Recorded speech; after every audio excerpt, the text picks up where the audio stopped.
Morning, Jim Pereira. How are you this morning? Glad you are here. Welcome, welcome.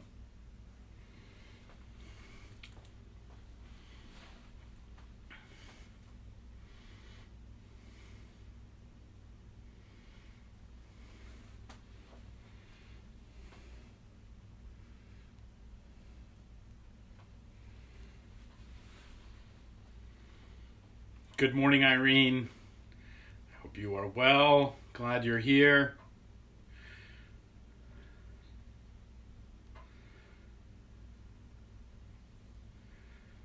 All is well. Good. Good to hear. I'm glad everyone is well. Good morning.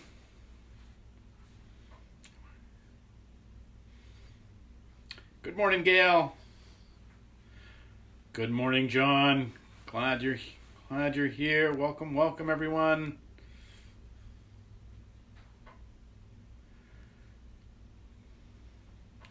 Good morning, Sharon. I'm glad you're here. Did you get snow, John? Good morning, Bob. How are you this morning? Good morning, Bob Guinan.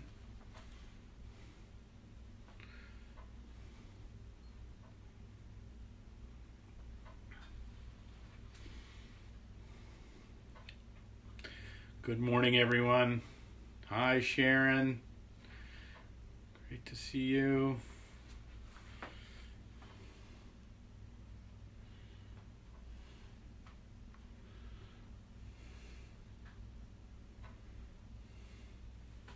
Hi, Deb Votrin. Hey, Amy LaVoy, how are you? Good morning, Priscilla. Welcome. Larry Laverty in the house. Hello, everyone. Hello, everyone at Macaulay. Amanda from France. Everybody, it's Amanda from France. Hello. Good afternoon. Good morning. Hi. I miss you too. Man, I miss people. Boy, I don't know if anybody saw the governor's remarks yesterday, Charlie Baker. Boy, I felt for him. Morning, Donna. He had another kind of snarky question from the press, and he says, look, about when things would reopen or not, and he said, look, I didn't get into public life because I don't like the public. I got into public life because my best part of my day is spending time with people. And, I my heart went out to him because I was like, I felt like, I didn't get into congregational life. I didn't feel a call to pastor a congregation because I didn't want to spend time with people and with a congregation. And so, man, when you say I miss you too, Larry Liberty. I miss you. I miss everybody that's been a part of this church journey. So for sure. So, good morning, morning, Bonnie. Great to see you. Yes, Winnie, if you're going through hell, keep going. Is always good advice. So, good morning. Good morning. Hello, friends. So, it is the 22nd day of April. It is Wednesday. We find ourselves... speaking of Governor Baker, but before we get going, I want to ask you the indulgence of our prayer for a few people. First, our administrator, Yvette, her mom passed last night, and so if you would keep Yvette in your prayers, she is scrambling to get travel arrangements to go be with her family, which is very hard. And so in this time, so please keep her in your prayers. Keep Yvette in your prayers. Good morning, Vicky. Good morning, Cecile. Also, our friends at Wareham Methodist Church and their pastor Ginny, who's been a great friend to me as well as many other pastors.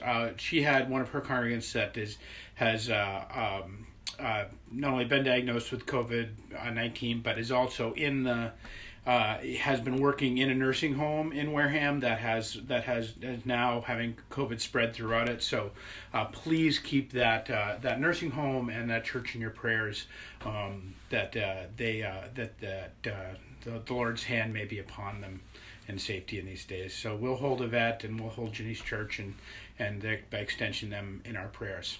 Good morning, Maggie Pereira. Good morning, Cecile. Good, Vicky. Good to see you. So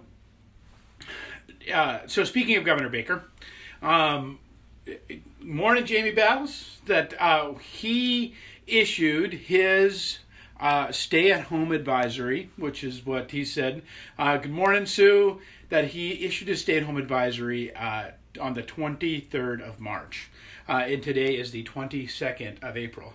We are in the midst these days. We have been at this we've completed 30 days of this. And what that I suggest means is that 30 days of doing something is long enough to have, good morning, Sue, good morning, clan, that the 30 days of doing something is long enough that we begin to get a rhythm of it. We begin to get a good morning prayer, family. We begin to get a sense that these things are unfolding in time, and not just in the linear time, but in the cycles of time, in the cycles of day and rest, and that the way in which our schedules have become, whether we've crafted them or whether they have come to us, or the way that they have shifted. There's maybe some of you that your schedules haven't shifted much, but there's probably not many of you. Good morning, Audrey. And we've been doing this long enough now. So I want to talk about this sense of time for today, that the sense of what it is to be moving through this thing. And the greatest piece of time literature and Bible really comes from this third chapter of Ecclesiastes. Ecclesiastes is a book of the writings of the wisdom of Solomon. So the King Solomon, supposedly the wisest of all wise. Hey, Audrey, that we are. This was his reflections on what really mattered and the way in which we might move through this world. And it's got some harsh edges and some jadedness in it, but this famous passage that we hear, that you may have heard before. And this is from the Message, so it's a little different in translation. Good morning, Linda. There's an opportune time to do things, a right time for everything on the earth. A right time for birth, another for death, a right time to plant, another to reap, a right time to kill, another to heal, a right time to destroy, another to construct, a right time to cry and another to laugh, a right time to lament and another to cheer, right time to make love and another to abstain, a right time to embrace and another to part, a right time to search and another to count your losses, a right time to hold on and another to let go, a right time to rip out and another to mend, a right time to shut up and another to speak up, a right time to love and another to hate, a right time to wage war and another to make peace. But in the end, does it really make a difference what anyone does? I've had a good look at what God has given us to do. Busy work mostly. True, God made everything beautiful in itself and in its time, but He's left us in the dark. So we can never know what God is up to, whether He's coming or going. That used to be one of my more favorite passages in the entire Bible. When I first began in faith, it was actually one of the things that I would come back to again and again. This honest assessment of how do we really know? How do we really know what's happening in our days? Which direction God is going? Which direction is up or down? Which direction is happening? Yes, please keep Joe in your prayers as well. That is a great request. Check out Amy's request for Josephine. We'll hold her in our prayers as well. That how do we really know that this sense of God is in our midst? And I think it's this departure that we have from linear time to circular time and to cycle time. You see, we think of life in circular time. We think of it as this, or in linear time. This has been what we've thought. As we begin a day, we end a day, and then we begin another day, and we end another day, and we string them all together, and that stringing together is what makes a life. And that in this consequence, but the reality is that we actually live in a much more circular way. We live in circles way more than we live in lines. In the example we just had snow the other day. That winter is letting its grip go, but it just got its last kick. It always gets a few last kicks in before it goes out the door. And as spring is coming on the scene, that the winter is letting go, and again we're gonna find that spring will take over. Winter is not coming back. We're not going to get surprised by winter. We may have another snowstorm, but it's not going to happen. And that's going to give way to summer, which will give way to fall, which will give way to winter, which will give way again to spring. That we live our lives in circles. And in fact, the whole spiritual life is a circular life. We came from God. We are going on this journey, and we will one day come back to God.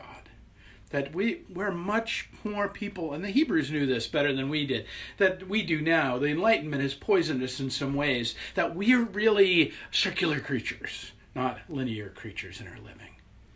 And so how we claim our days is how we're living through these patterns and these cycles, the cycles of waking and sleeping, the cycles of eating and resting, and working. These cycles again and again, or not doing that. That's the power of this time, is that we've been unplugged from a ton of those different cycles. We've been detached from them. And that in these 30 days, you've discovered a rhythm. Whether you wanted one or not, you've discovered a cycle. Though how you are cycling through your days, how you're moving through things. Whether you've wanted it or not. Kylie is here making pancakes. Yay, Kylie! Hi! And that's a great rhythm of day right there. That I want pancakes now. That we in our cycling through things, it comes back to that great Annie Dillard quote, which how we spend our days is of course how we spend our lives. What we do with this hour and that one is what we are doing. A schedule defends us from chaos and whim, and it is the net for catching days. I love that image of a net for catching our days. And yet our days are in the midst of cycle, even though we might feel disconnected from the cycles of our life right now and the ones that had been established. And so I would say at this 30-day mark, I want to invite you to take and embrace your time, and embrace the cycles of your life. Embrace your sleeping, embrace your waking, embrace your eating, embrace your time, embrace what it is you're doing. This isn't about. I'm not suggesting that you should be faster, better, more. There's time for all that. They're not talking about, but I'm just saying embrace that underlying all of the COVID madness, underlying all of the silliness of our days, and I say silliness not in the fact that they're funny, just in the fact that we're like, really, I have to contend with this now? I have to contend with where I get coffee filters? Like, I have all of these things that we're contending with versus not contending with, like all of these things that we're a part of. Embrace the cycles of our days, and that embrace the spending of our lives. It's so easy for us to get in this sense of where we have been, we're waiting for the rest of our life to begin. We're waiting for our real life to show up again. But friends, this is our real life. This is our real life, right here, right now. In this early springtime, in this kooky place of a world that we don't quite understand, and we don't quite know how it's coming together, and we don't know quite what's coming next, and it comes, and it's just linked, that text from Ecclesiastes that says, there is a right time for everything. What is this your right time for? What is this your right time for? The Gospel of Mark links back to this in Jesus' words. But the exact hour and the exact day in the 13th chapter of Mark, he writes, no one knows that, not even heaven's angels, not even the Son, only the Father. So keep a sharp lookout, for you don't know the timetable. It's like a man who takes a trip, leaving home and putting his servants in charge, like that great parable. That you don't know the time. You don't know the time when goodness will find you. You don't know the time when something will hit you that you'll smile. You don't know the time where deep meaning will come into your consciousness. Embrace the cycles of today.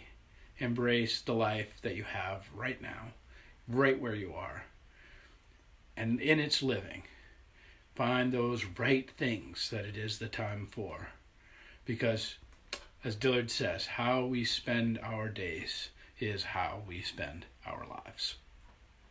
All right, friends, that is my hope for you today and our thought for today. Again, keep Jo in your prayers that she's having some health issues. Please keep Yvette as her heart's broken and seeking to be with her family and that nursing home over in Wareham. Please hold them close. And Ginny's church in Wareham, that we may pray for them and their wellness and for us and our nation. All right, friends. Thank you. It is great to see everyone. We are going to do, I think Friday we planned on for a coffee. So if you want to take part in our little coffee clutch, it might be in the Friday afternoon. We might have a little Friday afternoon soiree, little beverage of your choice hour. So come and join us, hang out, and it would be a treat and a gift to all of us to see your faces. So put that on your calendar and you'll see more about that. All right, friends, have a wonderful day and enjoy the cycles of your life. Amen.